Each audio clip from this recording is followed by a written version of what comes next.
আসসালামু আলাইকুম। এখন দেখবেন সংবাদ শিরোনাম। নির্বাচন কমিশনে আপিল নিষ্পত্তির তৃতীয় দিনে প্রার্থিতা ফিরে পেলেন আরো 17 জন। দ্বৈত নাগরিকত্বের কারণে বাতিল হল চট্টগ্রাম ৯ জামায়াতের প্রার্থী। অস্ত্র উদ্ধারে সরকার ব্যর্থ, ঠাকুরগাঁওয়ে মির্জা ফখরুল। আইন শৃঙ্খলায় উন্নতি না হওয়ায় উদ্বেগ, নির্বাচনে থাকবে ৫ লাখ আনসার ভিডিপি, জানালেন স্বরাষ্ট্র উপদেষ্টা। ভোটের মাঝে নতুন নিবন্ধিত দলগুলোর ভূমিকা হতাশাজনক। বেশিরভাগ আসনেই প্রার্থী দিতে পারেনি এনসিপি সহ কেউ। জোটে ঝুঁকেই হারিয়েছে স্বকীয়তা, বলছেন বিশ্লেষকরা। আবহাওয়া অনুকূলে থাকায় পটুয়াখালীতে এবার আমনের ফলন মিলেছে ভালো। ন্যায্য দাম পাওয়া নিয়ে শঙ্কায় প্রান্তিক চাষিরা। এতক্ষণ দেখছিলেন সংবাদ শিরোনাম, এখন দেখবেন বিস্তারিত। তৃতীয় দিনের মতো আপিল নিষ্পত্তি চলছে নির্বাচন কমিশনে। শুনানি হবে ৭০টি আপিলের উপর। এখন পর্যন্ত ৩৫টি আপিলের শুনানি করেছে নির্বাচন কমিশন। এর মধ্যে প্রার্থিতা ফিরে পান ১৭ জন। দ্বৈত নাগরিকত্বের কারণে চট্টগ্রাম ৯ আসনের জামায়াতের প্রার্থী এ.কে.এম. ফজলুল হক সহ ১৩ জনের আপিল নামঞ্জুর করে ইসি। সোমবার সকাল ১০টায় রিটার্নিং কর্মকর্তার সিদ্ধান্তের বিরুদ্ধে দায়েরকৃত আপিলের উপর শুনানি শুরু করে ইসি। বেশিরভাগ আপিলকারী প্রার্থিতা ফিরে পাচ্ছেন। এর মধ্যে রিটার্নিং কর্মকর্তা যেসব যুক্তি দেখিয়ে মনোনয়ন বাতিল করেছিল তার বেশিরভাগই টিকছে না। দ্বৈত নাগরিক, ঋণ খেলাপি, স্বতন্ত্র প্রার্থী হওয়ায় ১% ভোটারের স্বাক্ষর সম্বলিত তথ্যাদি প্রমাণ করতে না পারায় তাদের আপিল নামঞ্জুর করছে ইসি। এর মধ্যে দ্বৈত নাগরিকত্বের কারণে চট্টগ্রাম ৯ আসনের জামায়াতের প্রার্থী এ.কে.এম. ফজলুল হকের আবেদন বাতিল করে ইসি। এ সময় ইসির বিরুদ্ধে পক্ষপাতমূলক আচরণের অভিযোগ করেন তিনি। মনোনয়নপত্র বাছাইয়ে রিটার্নিং অফিসারের সিদ্ধান্তের বিরুদ্ধে নির্বাচন কমিশনে মোট ৬৪৫টি আপিল আবেদন জমা পড়ে। আপিল নিষ্পত্তি চলবে আগামী ১৮ জানুয়ারি পর্যন্ত। নির্বাচন কমিশনকে আমার নতুন হলফনামার যে পূর্ণাঙ্গ কপি সেটা দিয়েছি এবং আমার ব্যক্তিগত অঙ্গীকারপত্রটা দিয়েছি। মাননীয় নির্বাচন কমিশন আমার তা গ্রহণ করে আমাদেরকে গাজীপুর ১-২ আসন নির্বাচন করার জন্য আজকে বৈধ ঘোষণা করেছেন। নমিনেশন দাখিল করার সময় আমার শিক্ষাগত যোগ্যতা সার্টিফিকেট আমি তখন জমা দিতে পারিনি। পরবর্তী শুনানি দিয়ে আমি দিয়েছিলাম, কিন্তু তা ওনারা গ্রহণ করে নাই। হ্যাঁ, নামঞ্জুর হয়েছে। ৭০ জনের করার কথা আছে, মানে এখন তো অর্ধেকটি আপিলের শুনানি শেষ হয়েছে, আর অর্ধেক বাকি আছে। এখন এই মুহূর্তে বিরতি চলছে।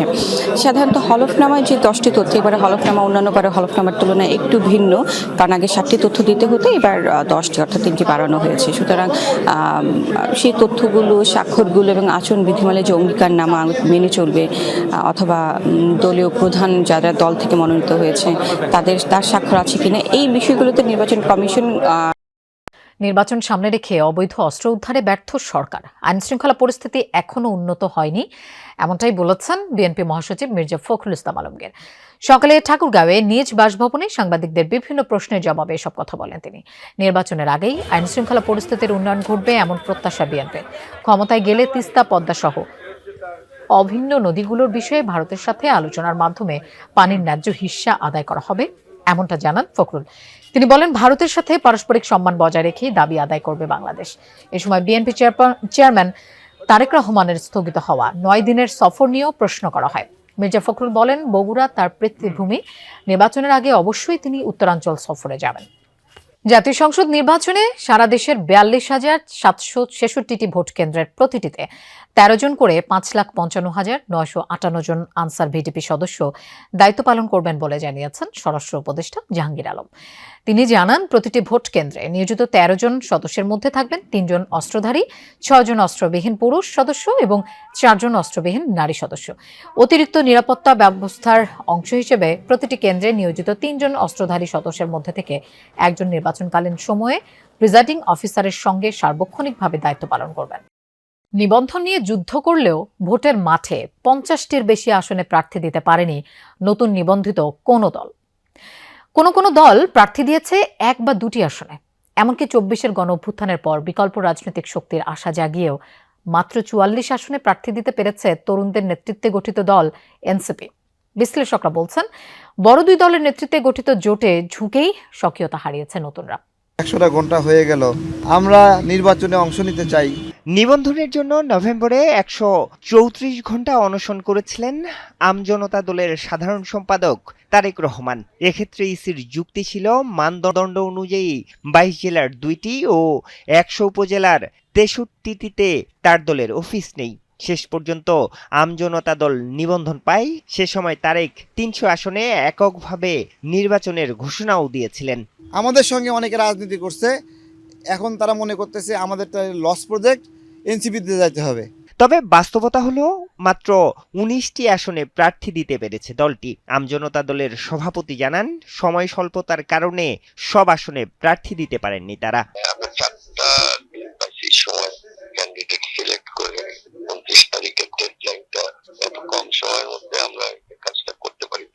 আমজনতার আগে নিবন্ধন পায় গণ অভ্যুত্থানে নেতৃত্ব দেয়া তরুণদের দল জাতীয় নাগরিক পার্টি এনসিপি। ৩০০ আসনে প্রার্থী দেওয়ার ঘোষণা ছিল নতুন এই দলটিরও। আগামীতে ইনশাল্লাহ ধানের শীষ এবং সাতপাগুলির হাড্ডাহাড্ডি লড়াই হবে।